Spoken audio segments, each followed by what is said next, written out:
as well as all the people watching on CityLink. We will start tonight's meeting with a roll call, and we'll start with the City of Sioux Falls City Council. Council members Aguilar. Here. Anderson. Here. Brown. Here. Intiman. Here. Erpenbach. Here. Jameson. Here. Karski. Here. Rolfing. Here. And we're also very pleased to have the Lincoln County Commission led by Chairperson Jason Melcher. Jason. Thank you. Paula. Jason Melcher. Here. David Gillespie. Here. Dale Long. Here. Dennis Wheeldryer. Here. Jim Schmidt. Here. Start tonight's meeting with a Pledge of Allegiance. If you could all stand, certainly appreciate it.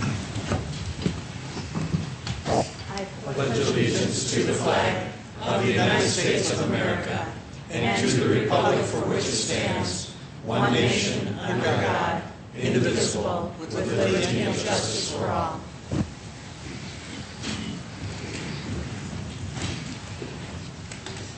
Well, thanks all of you for being here tonight. If we do have a regular agenda, would anybody like to make a motion on that agenda?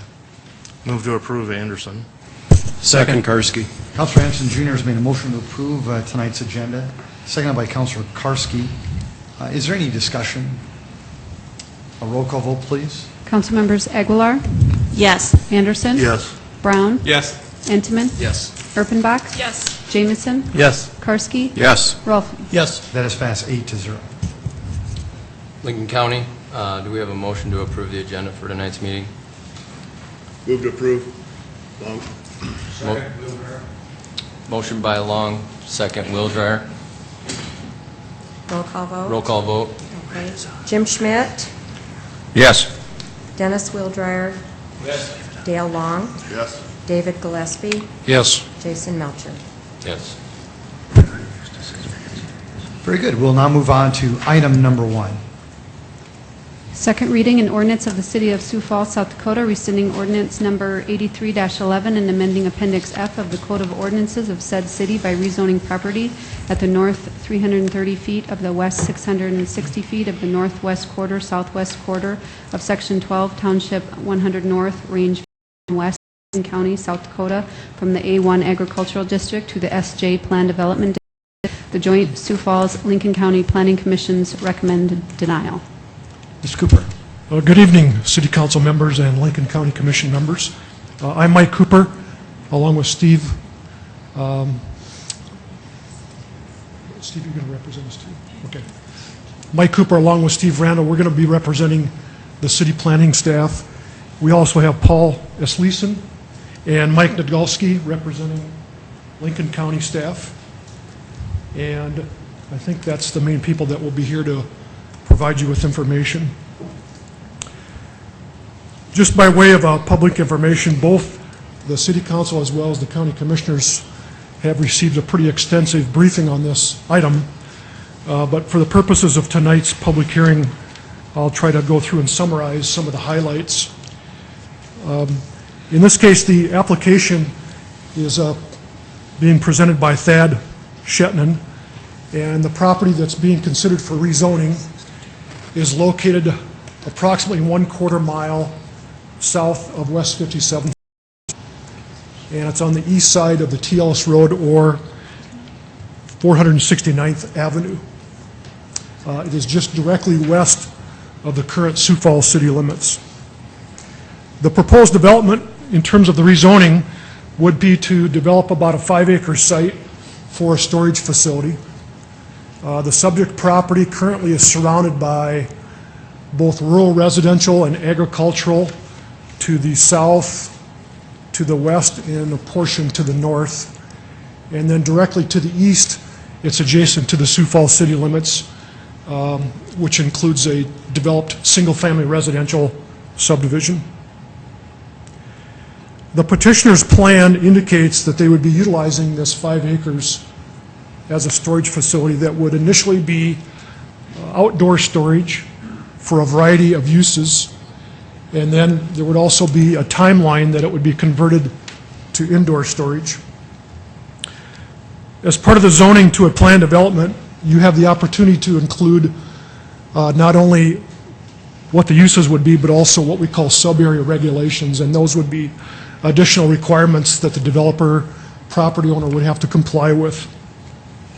In this case, the proposed plan development provides that in addition to the storage facility land use, that the items permitted are identified in subsection 7A, which would include licensed cars and light trucks, trailers less than 24 feet long or 10 feet in height, boats less than 24 feet long or 10 feet in height, campers less than 30 feet long or 10 feet in height, RVs less than 30 feet long or 10 feet in height, motorcycles, snowmobiles, personal watercraft, and all-terrain vehicles. So these would be the items that would be allowed to be stored on the premises.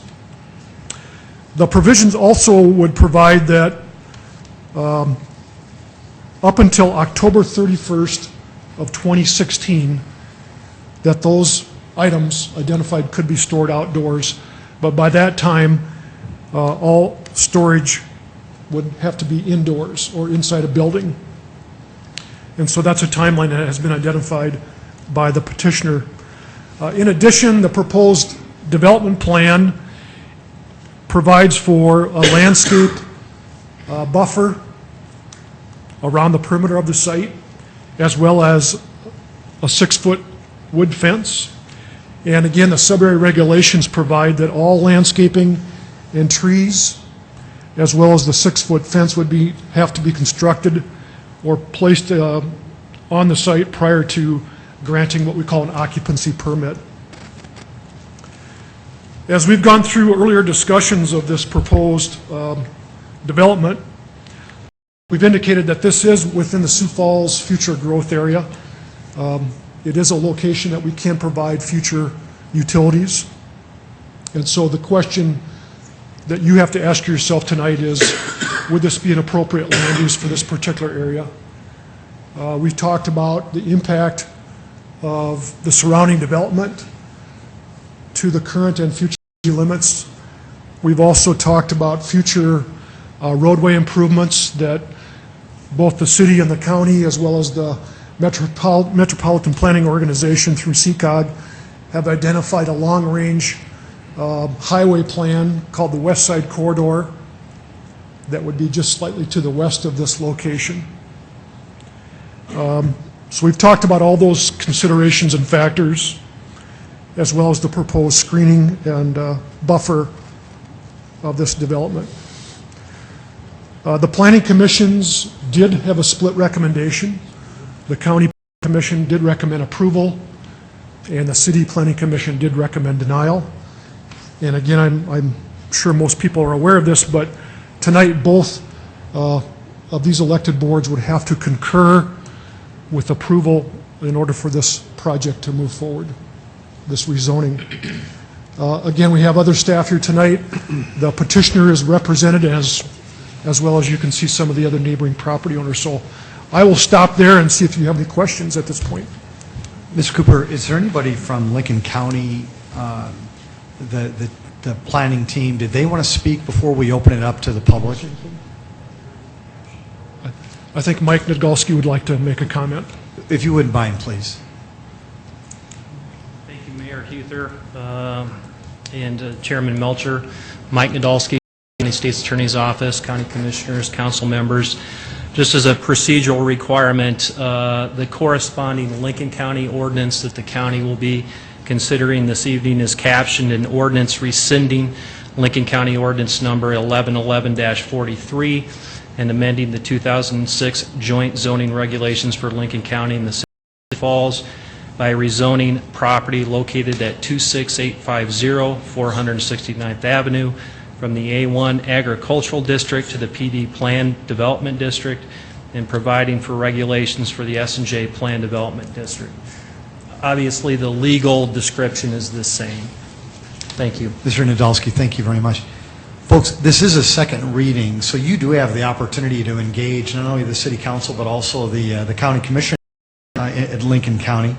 If anybody would like to do that prior to the commissioners or the councilors beginning their dialogue, we'd encourage you to come forward. We would ask you to just keep your comments to 5 minutes or less, but please come forward if you would like. Is there anyone in the audience who wanted to speak to the commission or to the city council? Please.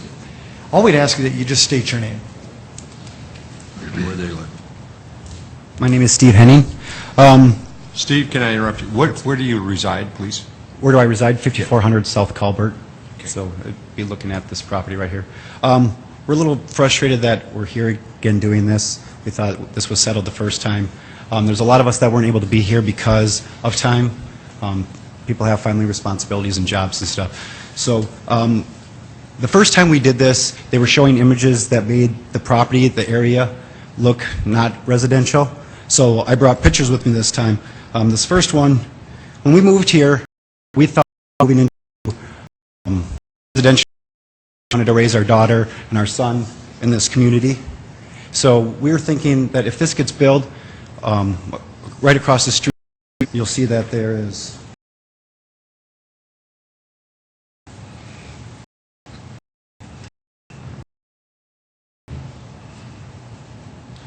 this is the view looking out my daughter's window. There's a giant dirt hill there right now, and on the other side of it, the storage units were going. And we would like there to be houses there. But we think that if this gets built, that's going to hinder the development. And I don't know how to look at how property fits in there, but it looks like there's 10 to 15 houses that could fit in this area, which would slow down.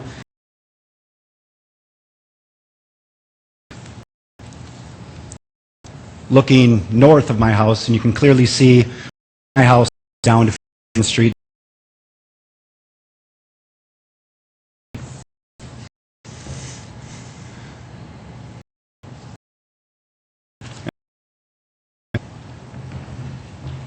One is showing the dirt hill where 10 to 15 houses could possibly be developed, and on the other side of this dirt hill is where they would like to build a storage unit. And those that I've talked to around our area definitely really think this would hinder the development. We thought we were building in a community that would grow. I realize housing is not developing as fast as some would like, but we just think that this would really hinder future development. I'm sure Sioux Falls will be growing, and eventually this would be in Sioux Falls, and I don't think storage units in the middle of a residential area is a wise idea. And then this last one is just the view from our front door. During the summer on a nice windy northwest wind that ends up in our house. So yeah, we'd like that to move and eventually become other residential homes. But those people would have a storage unit in their backyard. Personally, I wouldn't want a storage unit in my backyard, and I think it would be difficult. Steve, thank you very much. Is there anyone else who wanted to speak tonight? Oh, please. And folks, if you wouldn't mind, when one person's done, just come right on up and make yourself at home. It's good to have you here. Welcome. Thank you. Sam Amato, 500 South Cary. Put up the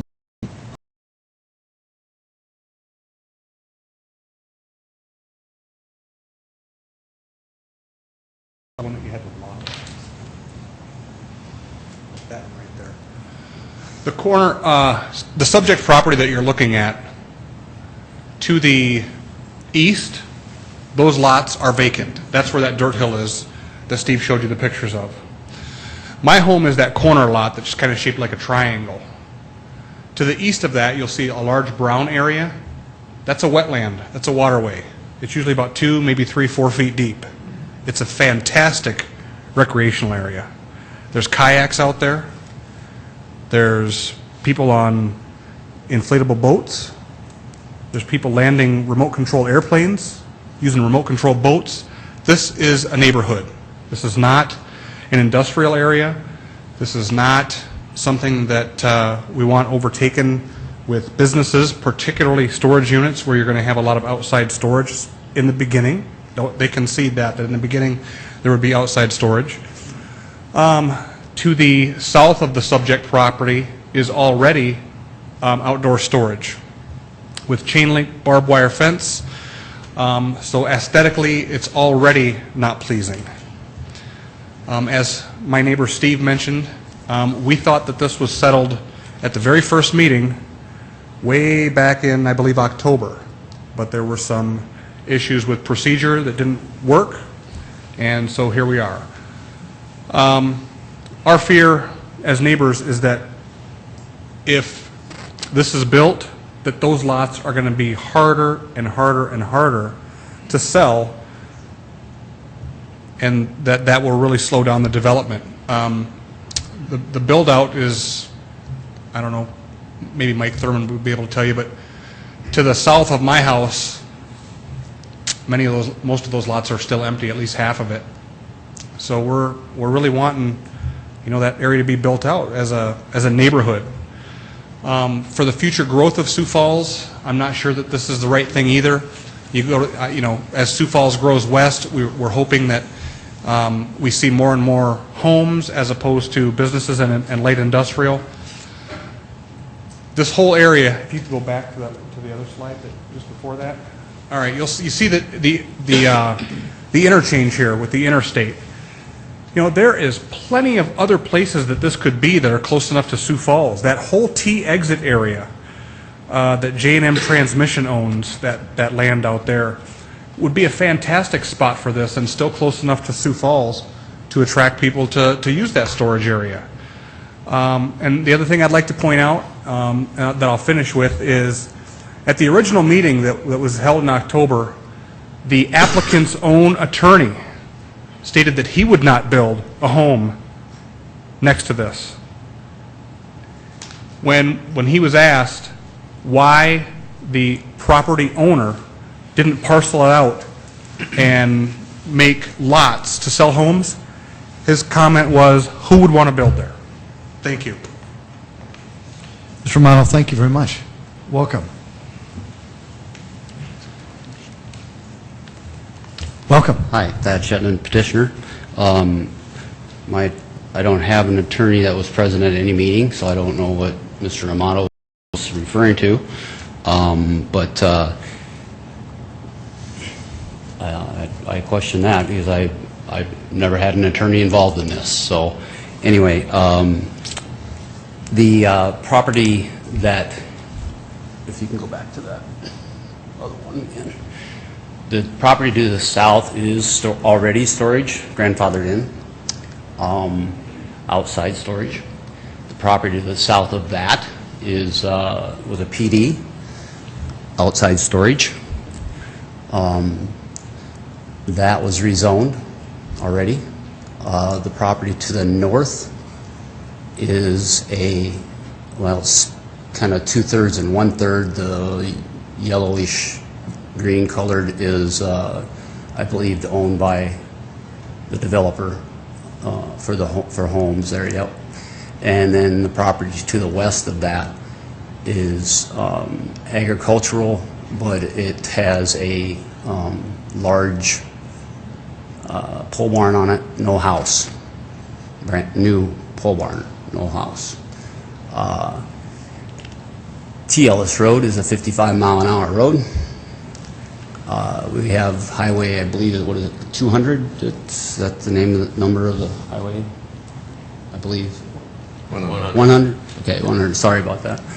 I just came from Denver to Highway 200 on there, so sorry. That is proposed to the west of this, and with the development the way it is today, I know it's in the 2035 plan, but that could be 30 years from now before that ever happens. So. TLS Road is a major collector street, and I don't see that probably changing very soon. So, there's a lot of traffic. As far as traffic in these storage units, there is no traffic in the storage units. Similar size development in the city already. Been here forever. They have an average of, I think, it's like 18 cars a day in the Cimarals, and it's fully built. So as far as traffic, I could put apartments in there, which is what I do for a living, basically, is build apartments, own apartments, and you would have 20, 30 times that amount of traffic, and you'd have it all night long, all the time. So anyway,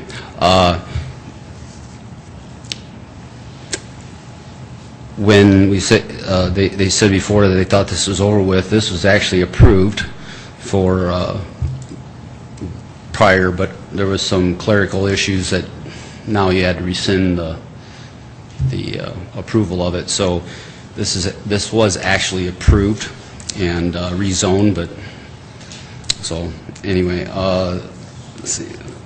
And what wasn't mentioned is that I do have city staff approval from planning department. So with my plan, so the plan has been altered with the city. I had a community meeting at one of the homes of the developers there. Made some changes to the plan with that meeting. Their input was greatly appreciated, and I made those changes on the plan. And on the east side of the property, I plan on building storage units with, if you see on the far east end, then will be pitched roof sided buildings, stick built. So they will look just like the development to the east of it. And with all the buffering with trees and everything else, it will have a very nice aesthetic look to it, and from the east to the west. That's about all I have. If anybody has any questions for me. Thank you very much. Mr. Mayor. And then we'll bring everybody up. Thank you. If you don't mind. Thank you, Councilor. Please come forward. Thank you, Councilor. Welcome. Hi, my name is Brooke Boyle, and I live at 5305 South Culbert Avenue. And I did bring a picture of the front of my house.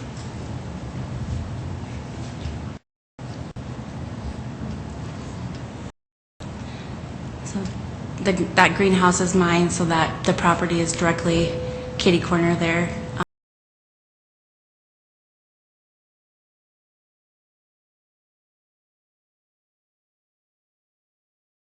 Be that would do much. When we were last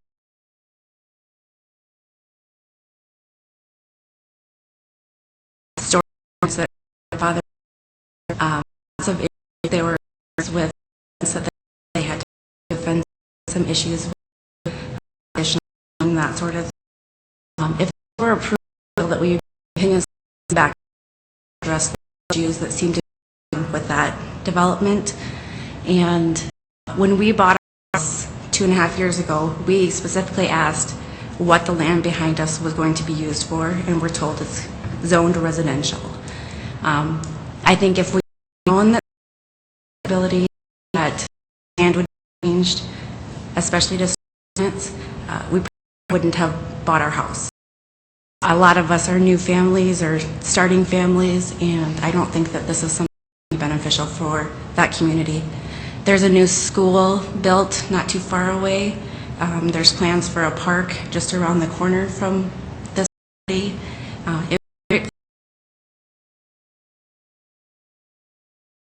Business backyard, difficult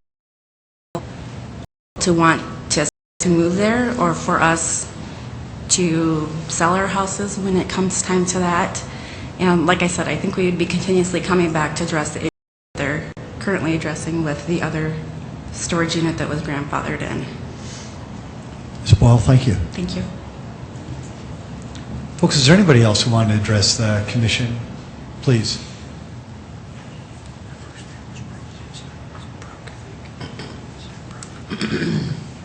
And if there's anybody after, just please be ready. Thank you. Welcome. Hi, I'm Linda Muntz. I live at 5713 South Culver Avenue. And I'll keep it really short because I just have similar concerns as the person. But when we bought our house there 1.5 years ago, we did research the area. There's a lot of perks in that area that are hard to find. The new school, the park that's planned in the area. It is a really nice residential area. And we did do some research, and we talked to our realtor a lot about it. And we found that along behind the residential properties is agricultural, I think right behind our house. And then we talked about, our realtor did talk with us about, that wasn't necessarily permanent and that could change, but that the precedence for Sioux Falls in development was to upgrade and make it better. And so that there would probably be, apartments or some sort of multifamily homes or something, and it wouldn't be butted up against a commercial property anymore, is what we were told. That just wasn't something that happened a lot in Sioux Falls as the development expand. So we fully expected the neighborhood to continue to improve and keep up with what was already there as it grew out further. As far as the properties that are there, I feel like it's kind of been the snowball effect. It started out with some properties that were grandfathered in, and then they were there, so they were allowed to expand, and now they're there, so now other properties are added on, and it's becoming something that it was never zoned or planned or intended to be by anyone. Thank you.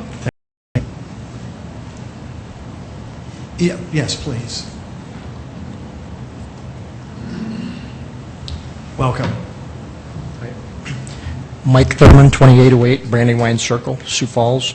I'm here representing the development there, Galway Park. I'm one of the partners in it. Also, the piece of property to the north of the subject property, I own that personally, which I hopefully plan on putting residential homes in there also. This battle over this storage thing has been going on a couple of years, which includes the unit to the south that's already existing. They expanded like the lady talked there, and that was kind of a heated discussion on that one too. And give and take, they offered to put matching fences in, which I'm for, the synthetic fence versus the wood fence, because there are always so much labor or maintenance on them. Also, the trade-off on the existing storage business that's over there, there was lesser units going in there. The new proposed one that we're looking at tonight is, I can't remember the numbers, but it's considerably more. If by chance you guys see that you're going to approve their project, can we at least look at some of the density, the setbacks, which would help protect our development and the property owners here. I've built for some of these people here, and I'm concerned about the values of their property staying up there where they should be. And they are concerned about the nice neighborhood. We've worked real hard working with the city park department and city planners to come up with a nice development out there. There's, like the guy said, there's a greenway through there, there's park through there, ponds. It's just neighborhood, and we just hate to have it destroyed. I did offer one of our spec houses for a neighborhood meeting out there, like the guys over here referred to, and we worked. What it was more of an informational meeting, so they could explain to us what they were after. I don't think it was ever intended to be a design and build out type thing. It was, what are you guys going to do? And there was questions asked both ways. So it was more of an informational meeting. I think so, but anyway. Appreciate your guys' time. Mr. Chairman, thank you very much. Welcome.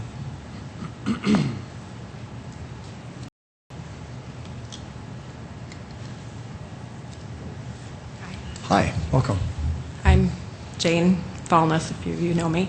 And a couple of things. Sam had mentioned what drew many of us to this area. I'll show a couple of pictures of what our backyards look like. The pond.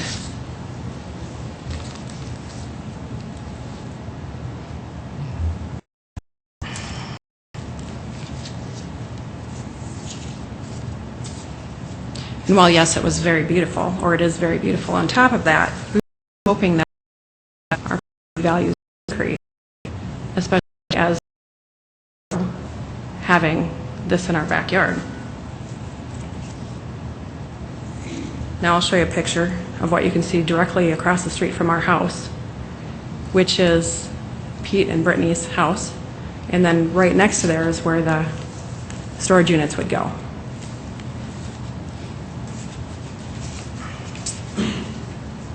Now I had, let me just see here.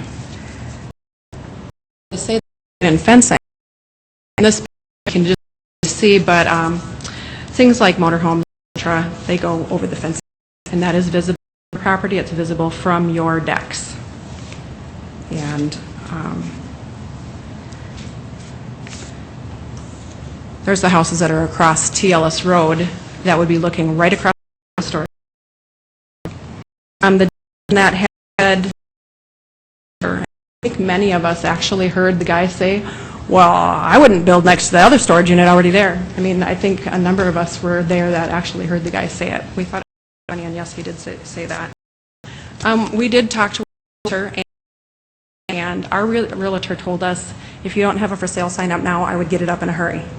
She said that basically not only will it affect your property value, but it'll affect the desirability of the location that you're at. She said that she went through a similar situation in Harrisburg, and it took an additional 9 months, and they had to drop the price of their homes significantly. Well, we're already looking at being impacted by the economy as far as what we're going to get for our houses.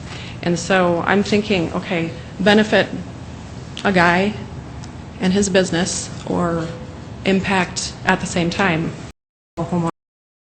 So for many, or is it just this business? Thank you. Thank you very much. Anybody else want to speak to the commission and the council? Welcome.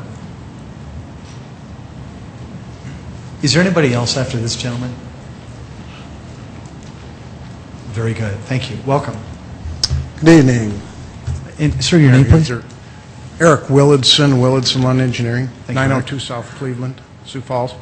Sorry, sir, you weren't here at the October meeting. I represented Mr. Shetman in support of the project. We have worked with Thad and both the planning staffs from the City of Sioux Falls and Lincoln County to try and develop the plan that we've come up with. Again, I don't want to be redundant. There's been a lot of Thad obviously has come up and offered his opinion on a few things, and he tried to explain how the project would go together. He's certainly not trying to be a deterrent to the neighborhood, just the opposite of that. He's trying to provide a development that would actually try and complement the neighborhood rather than detract from it. As I said, Thad and I have worked extensively with both planning staffs to do this. Had a meeting with property owners in the area to try and explain to them how this could work and blend with the neighborhood and not be a detraction to the neighborhood. I guess that specifically is why Thad has asked this to be rezoned not as a commercial area, but as a planned development district. With that comes the sub-area regulations that Mike has talked about, and in those sub-area regulations would only allow this mini storage type facility to be used in what would be a commercial type venture. I guess I just want to try and explain the concept to you. This is not a new concept for the City of Sioux Falls. There are several areas in the City of Sioux Falls that are adjacent to storage facilities, such as the one Thad's proposing tonight. There are, I have examples of those I'd like to show you, and we, coming out of the meeting in October, when we were approached by the planning staffs that said there had been an error by them and that the signs hadn't been posted, and there would have to be this additional meeting to come and explain this and give the residents their opportunity to voice their concerns about the project. I guess we took it upon ourselves to go back out and say, let's provide you with some additional information as to what kind of an effect a development like this would have in a neighborhood.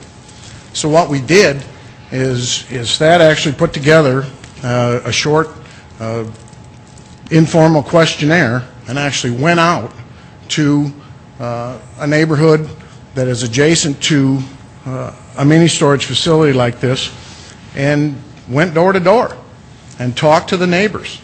And I think Thad has sent you all a copy of his, kind of the results of his informal survey. If you didn't receive a copy of this, I can certainly make one available, and maybe Steve could put one up on the overhead to look at. But in this mini storage facility that's located, I think it's All Seasons on 7th, went to about 20 of the houses that are immediately adjacent to this development. Of that, there were 9 that were willing to participate in his quasi-little survey here. And he asked them several, just some basic questions. They're listed at the top, A through E, as to how they felt about living across the street or next door to a facility like this. And they ranged from questions about the security lighting, whether that's been a nuisance for them, how acceptable hours of operation were for them, if traffic in and out of the mini storage facilities had ever been a problem for them,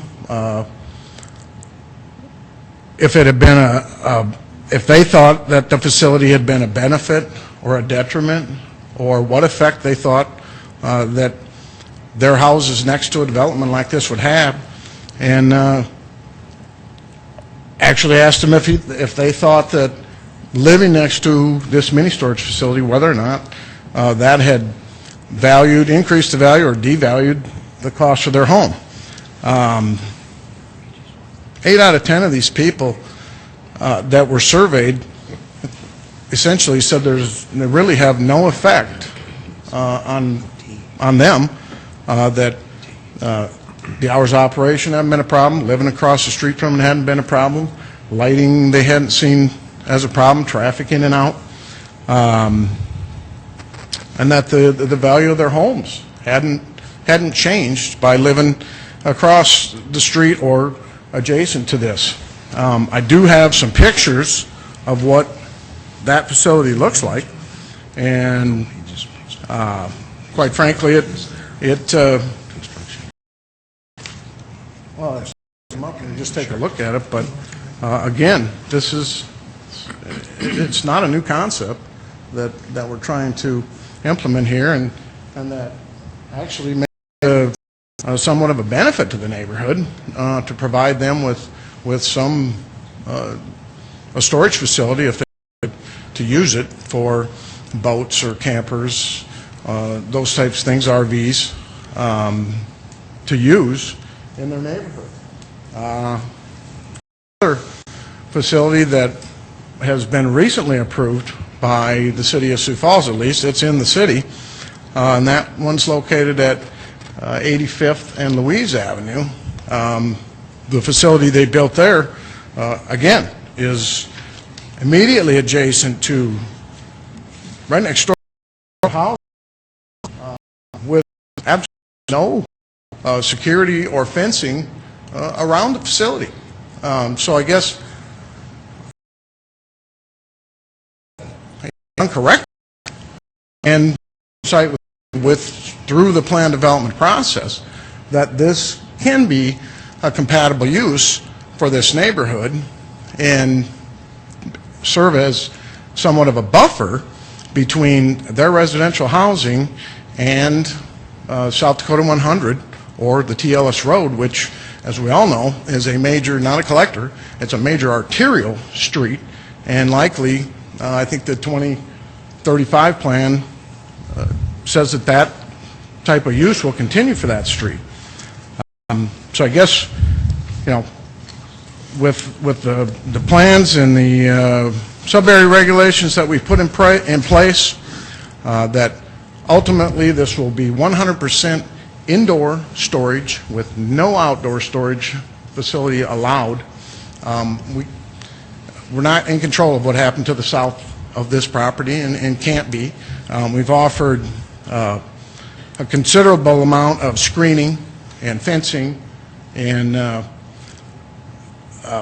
just amenities to the buildings, and the offer to put this in a planned development district rather than straight zoning, to give a planning commission an additional chance to look at exactly what would be built there and provide the neighbors another opportunity to voice their opinion on exactly what the look of that would be next to their neighborhood. Mr. Wilson, Again, thank you very much. Thank you. I'd like to if there's any thank all of the... questions, I'd I'd certainly Mr. Wilson, entertain thank them. you very much. I'd like to thank all of you for your input. Before we move on to the commission and the council, Mr. Cooper, would you mind just coming forward real quickly? I think there's a little confusion. What was the result of the Sioux Falls planning as well as the Lincoln County planning? Sure. This dates back to September of last year. There was a 4-3 vote by the County Planning Commission in favor, and there was a 0-3 vote by the City Planning Commission against the proposal. Very good. And also, I wanted to make sure that the neighborhood knew that this is not an appeal of a conditional use permit. This is actually a rezoning. So this public hearing is something that we would typically come back at a joint meeting of this board. Thank you. Councilor Entenmann, you were first. Go right ahead, sir. Yes, I had a question concerning the property itself. Please. And the design that you have here and seeing on the east side of the property, the different appearance anyway of what that's going to look like. Can you explain a little bit about the property fencing or the berming? Explain a little bit about what your plans are. Okay, yes, on the, I initially was planning on, traditionally around there's a chain link fence with, and I apologize, I have a terrible cold, so bear with me. Traditionally I have chain link fence with the barbed wire on the top. Well, I don't like that look. Looks like, to me, it's not a very aesthetic looking thing, fencing. So, but in the, excuse me, so I just wanted a 6-foot high chain link fence, period. No barbed wire, no, nothing like that. In the community meeting that we had, it was discussed by a couple of residents to me that they would prefer to have a wood picket type of fencing buffering the residential to the mini storage units. So I added that in to the development. The buildings to the the buildings to the east, like I said, are pitched roof, sided.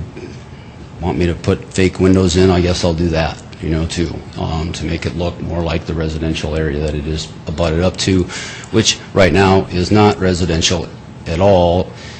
It's zoned residential, but there's a 40-foot dirt mound in there. So,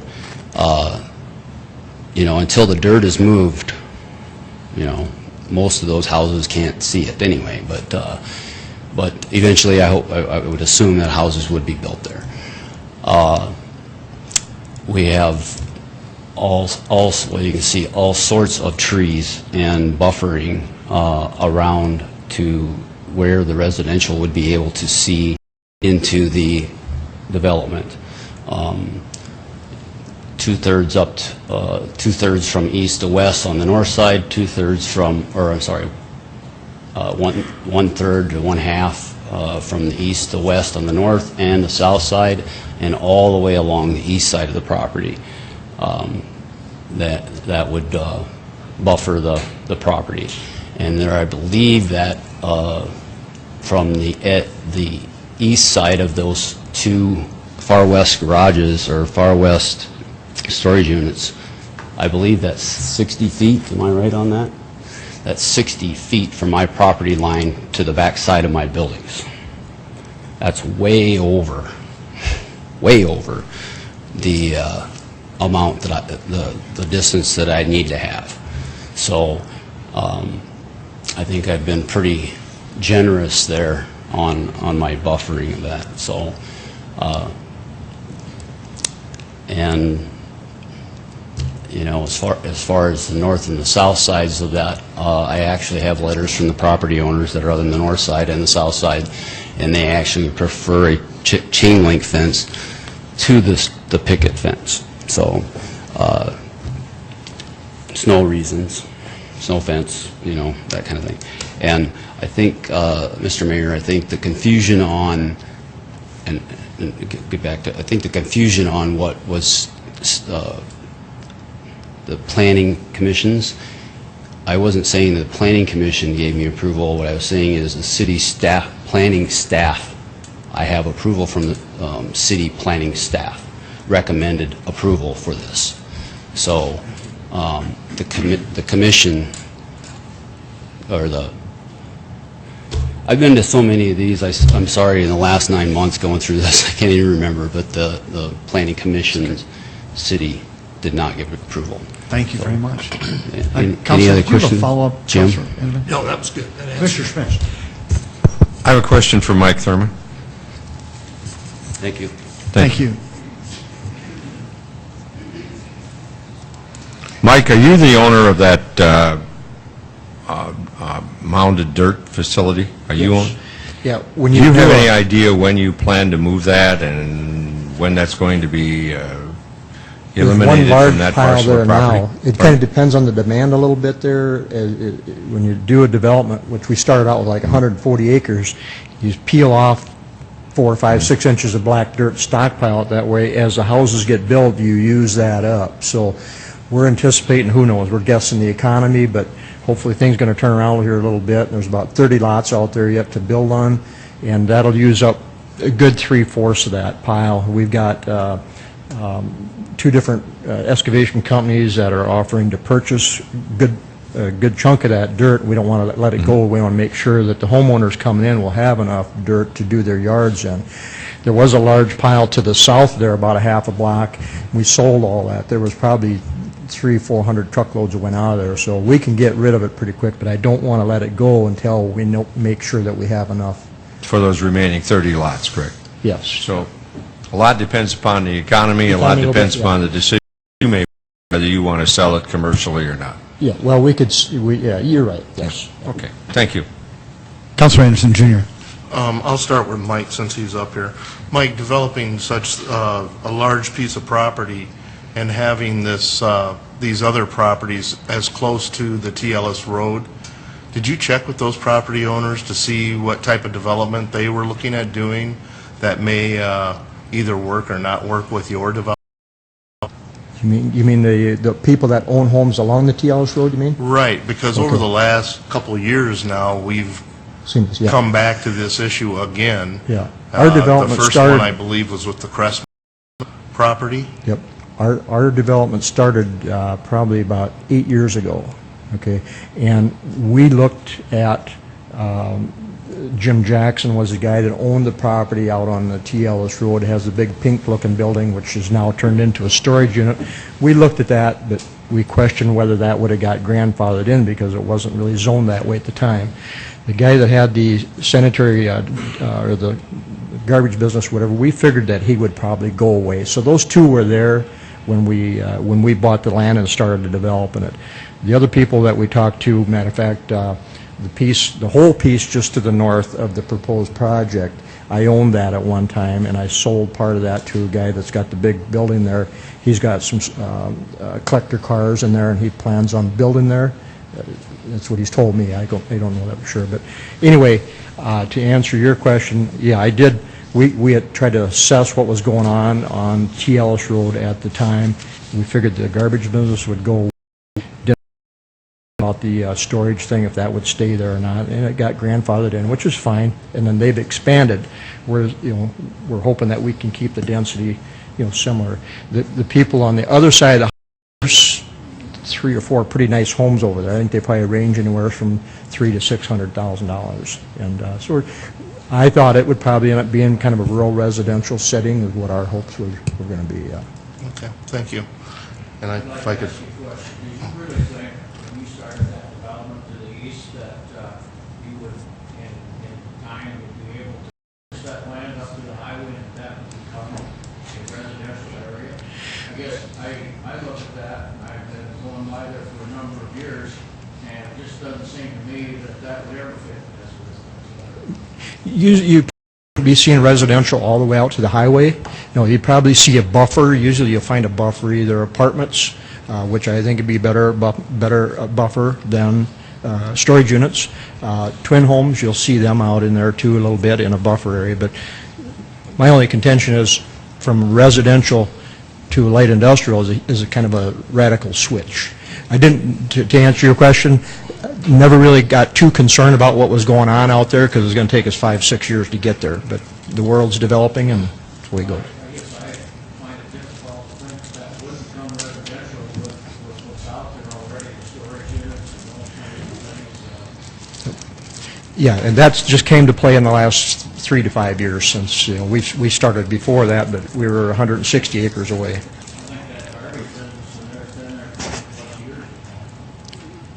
They're gone. They're gone now. Yeah. Oh, sure. They were there. Yes, they were there first, and we were gambling that they would go away, which they did. You know, because they were expanding and they needed to get bigger too. Yeah. Councilor Anderson Jr. Could I have Mike Cooper, please? Councilor Anderson Jr., can I, sir, would you mind just staying Somebody real else. quick?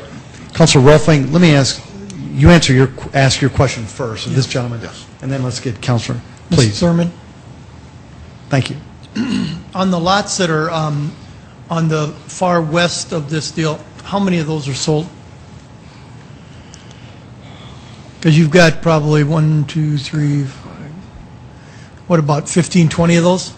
I don't think there's that many. There's, I'm just kind of running, I can't tell by what you got up there. There's a space between the houses where the dirt pile, we moved one dirt pile out of there. I think there's 5 lots in there. And then to the north of that's probably another 7 or 8. Oh, no, empty there's got to be 1, 2, 3, 4, I'm 5, not 6, sure which one you're looking at. 9, 10, 11, 12, 13, 14, 15, 16, 17, 18, 20, 21 I count right there. Okay, there is probably, on that side of the street, I think there's like 5 or 6 existing houses, so that would come off of that. So you've got about, left you've got about 15. on that side, yeah. You got about 15 or 16 left to go. Yeah. And I counted the big one on the corner. Yes, there's a house on that lot, on the corner. And that's one of the 5. It just seems to me that to tell people that this is going to be all nice and I don't know whether storage property would be nicer than having a 3 or 4 story apartment building there, but to be telling people that everything's going to be hunky dory and that'll be fine there, nothing will go in there when you've got a major artery there, and the probability of Highway 100 coming in there and maybe cutting through that section line, or maybe going straight up 100, at which point that becomes major commercial area property, might have been just a little irresponsible. I can't say that I've told anybody. Our realtors might be telling, people that. We had one party ask me what was going to on the corner of 61st, where the city, I think 61st butts into the property. I owned that property there. And they asked what was going to go in there. And I said, that's residential, which I have annexed it into the city, and there are about 8 or 9 lots planned off the north side. But to the people to the south there, that existing camper spot in there, we've never told anybody that camper place was going to go away. Yeah. Yeah. We probably told them, like I told you guys, it's a possibility. It looked like that trash business would probably go away because they were talking about that. Mrs. I think Novak, we used to be there? Okay. Novak. Yeah. She actually approached my brother about buying that property long before it even went up for sale. Okay, so we knew it was going to go, and they were probably going, so we kind of guessed that one right. The rest of it, I've never said that the camper place was going to go away, no. But we have tried to stop them from expanding, which they did to the south, where the garbage business was, and now we're looking at it coming north. So no, I didn't predict that, and there's no way that anybody could. But with a busy highway out there, it wasn't going to be residential clear out there, no, but hopefully some apartments or, or twin homes, that type of stuff. But In the spirit of proactivity, does anybody have any more questions for this gentleman? Councilor Jameson.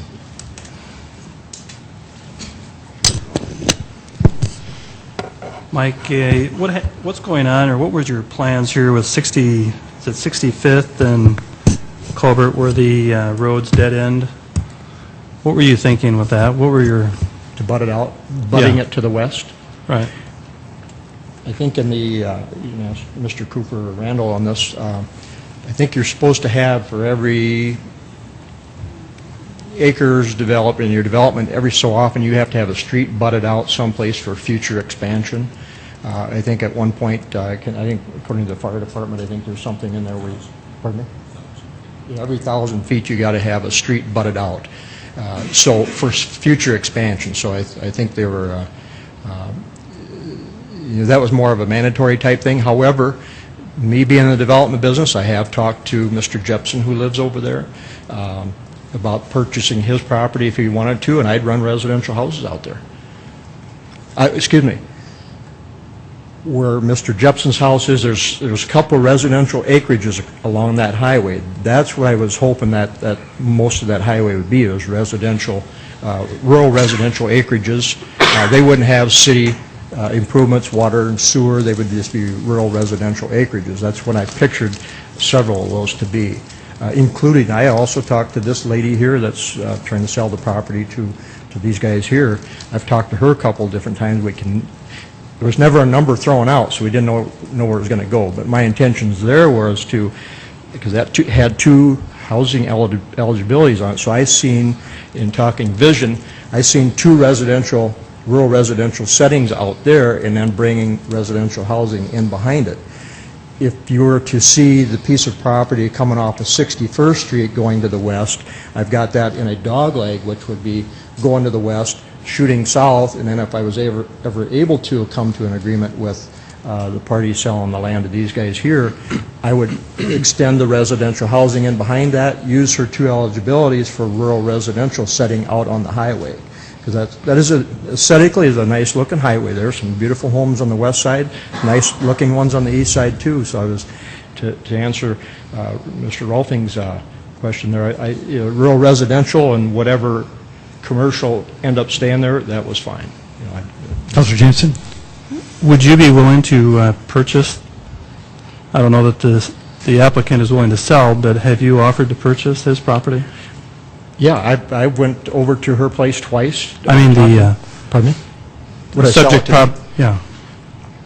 Well, oh, you don't own it? Okay, so the property owner, that this area that we're talking about tonight, you've contacted the property owner and offered to purchase it?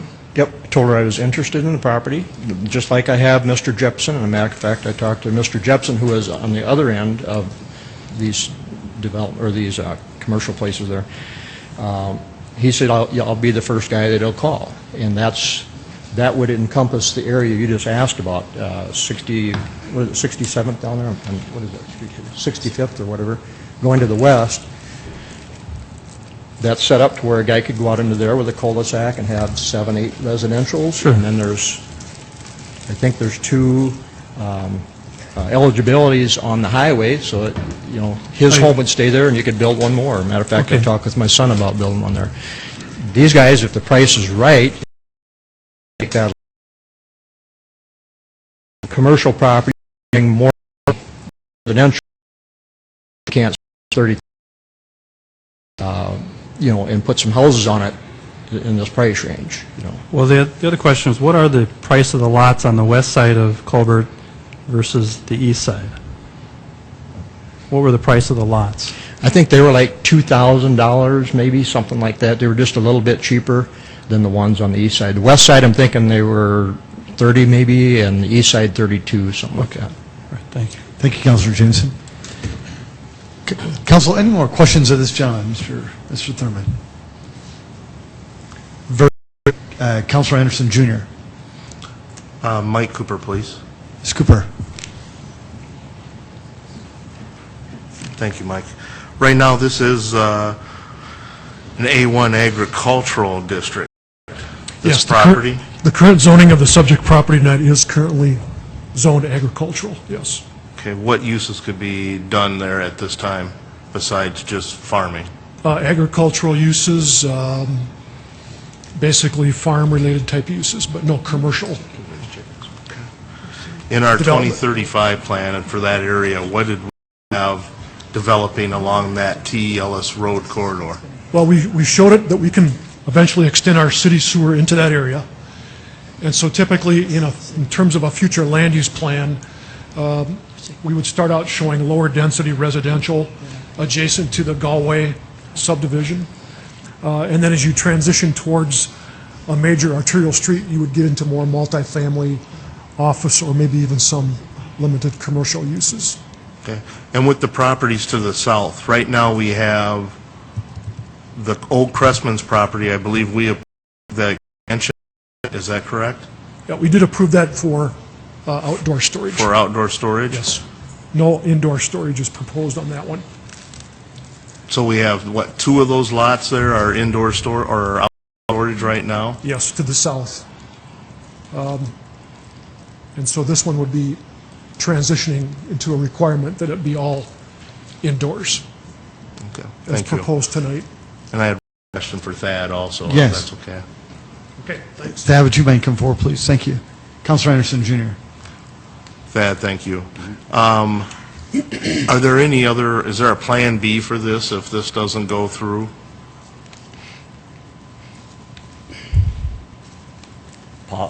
Excuse me, possibly, but more than likely not. I would never put apartments next to a highway that's 55 miles an hour. It'd be irresponsible of me to do that. Having kids out there running to the highway and stuff, it'd be irresponsible to do that. So, Thank you. other my daughters will like horses, maybe, but it's too expensive for that, so. Thank you, Thad. Thank you. Counselor. Mr. Cooper. Mike? The east-west, or the corridor there at TL. Give me an idea what slightly to the west of the T. Ellis Road is. Yeah, Steve Randall will be putting a slide up.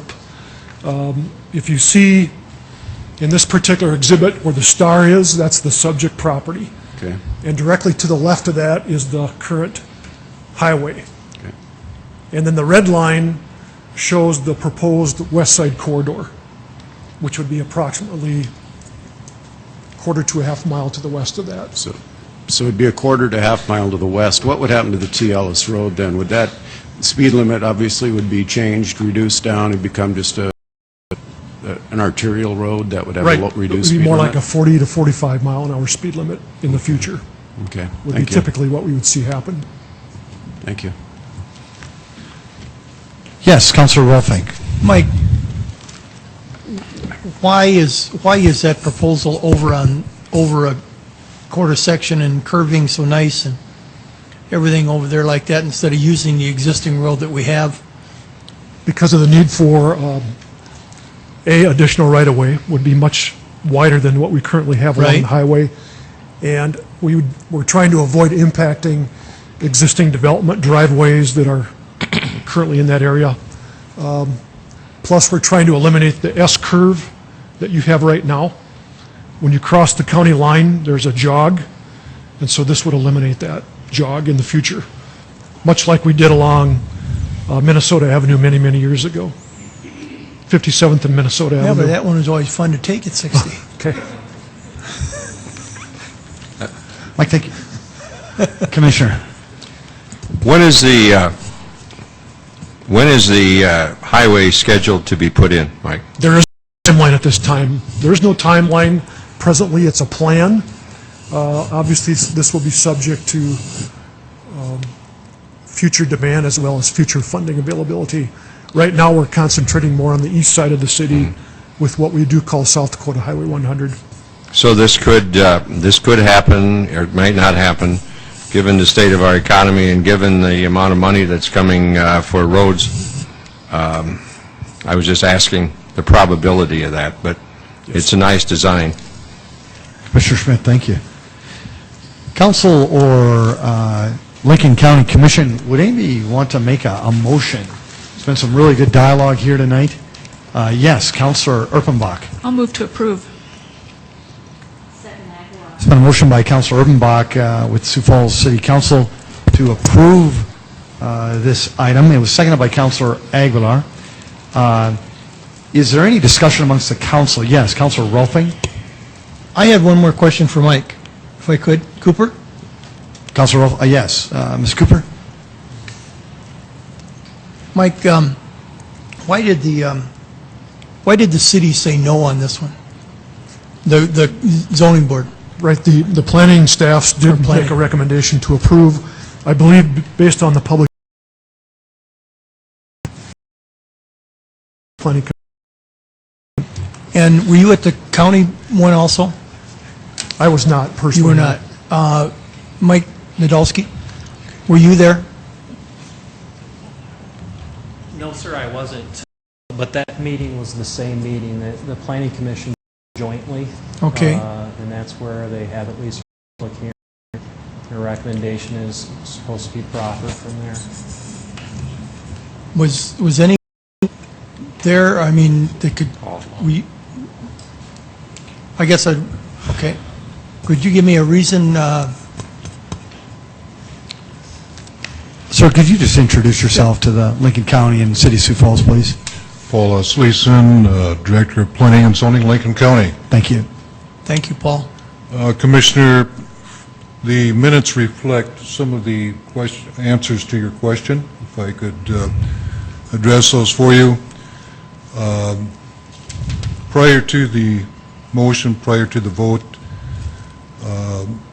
Planning Commissioner Gasper indicated residential property exists to the east. These homes will be looking into outdoor storage during Phase 1 and indoor storage Phase 2. Planning stated that it was a compatibility of 2, and not all issues were addressed for the residents that live to the east. One of the other planning commissioners indicated that the long-range plan was for residential. He related the argument that if you want to buy a home, you would have expected residential. With a compatibility of 2, only within a PD plan development could this development be proposed, and the issues still remain. There were concerns also reflected by other planning commissioners as to the roadway to the west. That was a point of discussion also. There was some discussion by the Lincoln County planners, but ultimately their motion passed. Planning motion failed 0-3. Thank you very much. Thank you. Well, Council, we do have a motion that was made by Councilor Boxay, Councilor Aguilar. Yes, there is some further discussion. Councilor Jamison. Just a comment. I feel like the residents who live along Colbert Avenue on the west side are the residents. They bought their properties with expectations in mind. It's the applicant who is looking for change. And although those other pictures showed storage units throughout the city, they just do not make sense. It does not build a quality neighborhood. The compatibility problem here exists. You do not want the storage unit next to residential. You know, Thad's a great guy, a nice guy. I believe the buffering that he would build if this should pass would be fine. But I think there should be even a buffer halfway through that subject property that would show the true transition that's needed from a residential all the way out to what would be that highway and the commercial development around it. So You know, I know the county would appreciate the increase in revenues from a development like this, but I think it'll come later. I think it still can come if we could just get some residential growth growing again. So I would urge you to deny. Councilor Karski. I guess when I look at this, I think about our long-range plan, and we're talking, when will highway or the corridor go in, that thing. But I look at the people that bought their house here wanting, with the intention of raising their families and bringing their children in, and it's a residential neighborhood. And when we look at what is 10, 20, 30 years from now, what is it going to look like sitting in the middle of an area that it's not suitable for? It's not the type of transition that we normally plan for in our zoning ordinances. And if I was a neighbor there, I'd be here at this meeting today too, and I also would urge you to deny this petition. Councilor Brown. Tonight is a perfect example of buyer beware. So often we hear, realtors told us this is what it's going to be. You have to do that research yourself. It's very simple to do, to come to the planning office and ask for sure, because realtors are motivated to sell the property. And that's no slight against them. It's just a fact that you have to do the homework yourself. Councilor Mbach. Can I ask one more question of Please. Mr. Cooper? Ms. Cooper. Mike, it's currently zoned ag, and we talked in general about farm properties, farm uses. If I purchased that land right now and kept it zoned ag, could I put hog farm there? Could I put a kennel there? Could I ask Paul to address the Oh, joint board you're better? right. I'm sorry. Wrong county. I'm sorry. Thank you. I'm a city guy, but... You're a city guy. I don't know anything about hogs. Paul, please come forward. Thank you. Okay, it's on your side of the line, Paul. I bought the land, and I want to put in a hog farm. Can I do it? Do I need special permission? Well, it depends on what size hog farm you'd like to put in there. Okay. It's all based on the numbers. And yes, you could very possibly put a hog farm there. Some of the other uses, and I've brought up the ag district right from the joint jurisdiction ordinance. If you would like, I can read through some of those uses. Would you tell me how many hogs I could put on the property, or how many German Shepherds I could put on that piece of property? Approximately 200 feeder hogs, 50 pounds or greater. Oh, my Lord. Number of animals of a canine that would be based on the structures, facilities that you could have there and meet your licenses. And I don't have to have any kind of hearing to do that. It would take a conditional use hearing for a kennel, for a stable. You could have a solid waste transfer station, rubble dump, commercial compost site by conditional use. Okay. Group daycare, private campground, garden center, kennel, stable, roadside stand, golf course, golf driving range, private outdoor recreation facility, electrical substation, a public utility facility, a bed and breakfast establishment, broadcast tower, crematories, mortuary services. Those are by conditional use. There are also uses that would not need a conditional use. We refer to those as permitted special uses. Of course, a residence would be one. Cemetery with some stipulations. Pet cemetery subject to a minimum area of 2 acres. Wind energy conversion system in conformance with Article 15.03. Greenhouses and nurseries, provided there's no retail sale of products conducted on the premise. Single-family dwellings. Telecommunications tower. A church also could be there if it met the permitted special use criteria. In the permissive uses, of course, agriculture, historical sites, neighborhood utilities, and antenna support structure are part of the list for permissive uses. Basically, 3 types of uses are available: permissive, no conditional use needed; permitted special uses, meets the criteria, no conditional use is needed, but if it doesn't, then you go into the conditional use application process. And then, of course, you have the large laundry list of uses that are within the conditional use application process. Great. Thank you, Thank you Paul. very much. I appreciate it. Then if I might, Councilor Mr. Mayor, Bach. I understand this concern about a transition time. It's a buffer space. But the way that land sits not right now, and I don't mean it as a threat, but we could go in there and do, an owner could go in there and do all kinds of things that would make these folks feel uncomfortable in their neighborhood. Whereas this is a very quiet, well-planned, well-buffered idea. And I would ask your support for it and remind you that this did pass these 2 bodies previously. Very good. Well, there's been considerable discussion, great questions, very good dialogue. Thank you, City Council. Is there any further discussion? Very good, very good. Let's have a roll call vote, please, of the Sioux Falls City Council. Council members Aguilar, Yes. Anderson, No. Brown, No. Intiman, Yes. Erpenbach, Yes. Jamison, No. Karski, No. Rolfing. Yes. No.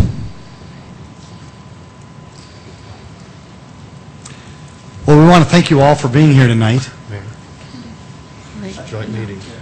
I conferred with the great people from Lincoln County, and they said that because you have to have a passing vote of both the Sioux Falls City Council along with the Lincoln County Commission, that if one of the bodies votes no, then that issue is then resolved. So that is why I was moving forward. And I'm just conferring with them. They've been in the business a lot longer than me. Okay. Yes, Commissioner Schmidt. I just want to address the residents that live over there. I think our counselor, our commissioner, our council, Erpenbach, said it all. It's an ag district. You could find a lot of things that would be a lot worse.